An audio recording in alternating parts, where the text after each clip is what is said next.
யாதும் ஊரே யாவரும் கேளீர் என்று யாவரையும் வரவேற்று வரவேற்று விருந்தோம்பல் செய்த இந்த தமிழினம் இன்று தன் வரலாறு மறந்து, வாழ்வியலை மறந்து, குடி மறந்து, குலம் மறந்து, வந்தவன் எல்லாம் நம் தலைமையிலேறி நம்மை வழிநடத்த வாய்ப்புத்தி வருகிறோம்.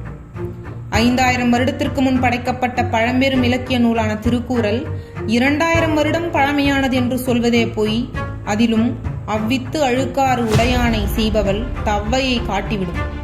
கிபி 3ஆம் நூற்றாண்டில் பல்லவர் காலத்தில் உருவாக்கப்பட்ட தவ்வை எப்படி திருக்குறளில் இடம்பெற்றது? பழங்குடி இனம் எப்படி ஆதி திராவிடமானது? தெலுங்கை தாய்மொழியாக கொண்டவர்கள் எப்படி ஆதி தமிழர்கள் ஆனார்கள்? நிலவுடைமை சமூகமாக இருந்த இந்த பேரினம் அடுத்த வேளை சோறுக்காக கையேந்தி நின்றது எப்படி? இந்த இனம் எதிரிகளால் வீழ்த்தப்பட்டதை விட துரோகிகளால் வீழ்த்தப்பட்டதே அதிகம். ஜெயித்தவர்களால் எழுதப்பட்ட துரோக வரலாறு எப்படி இருக்கும்?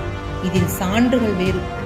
உலகத்தில் அனைவரும் தங்கள் அடையாளத்தை சொல்கையில் தமிழ் மக்களை ஏமாற்றவே தங்கள் அடையாளத்தை மறைத்து திராவிடர் என்ற போர்வையில் இருக்கும் உங்கள் குட்டு என்றோ உடைந்து விட்டது. முதல்வரும் நீதித்துறையும் இதை கண்டுகொள்ளவில்லை என்கிறீர்களே. உங்களுக்கு நடப்பவை எதுவும் தெரியவில்லை போதும். அவர்கள் பேசினால் நாங்கள் வெளிப்பட்டு விடுவோம் என்று பெரும் வேதனையில் பெயரை கூட சொல்ல முடியாமல் இருக்கின்றனர்.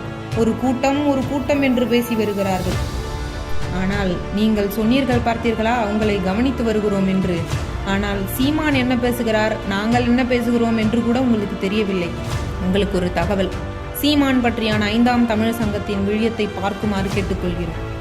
ஈழ அடிமைகள் என்று அல்லவா சொன்னீர்கள்? ஈழ அடிமைகள் என்று சொல்வதற்கு உங்களுக்கு எவ்வளவு திமிர் இருந்திருக்க வேண்டும். எங்கள் இனம் அங்கு அழிக்கப்பட்ட போதே உங்களை ஒழித்திருந்தால் இன்று இப்படியெல்லாம் பேசக்கூட நினைத்திருக்க மாட்டீர்கள். என்னிடத்தில் இருந்து கொண்டு என்னை ஏமாற்றி என்னையே இடமற்றவன் என்று சொல்லும் அளவிற்கு உங்கள் ஆதிக்கம் உள்ளது. ஒரு அந்நாட்டு மக்களின் இறையாண்மைக்கு இன்னல் நேரும் போது அறச்சீற்றம் கொள்ள வேண்டும். அறத்தை பாடிய மக்கள் அவல நிலையில் இருக்கும் போது அவர்களின் சீற்றம் எல்லை எதையும் பார்க்காது. இது எச்சரிக்கை பதிவு.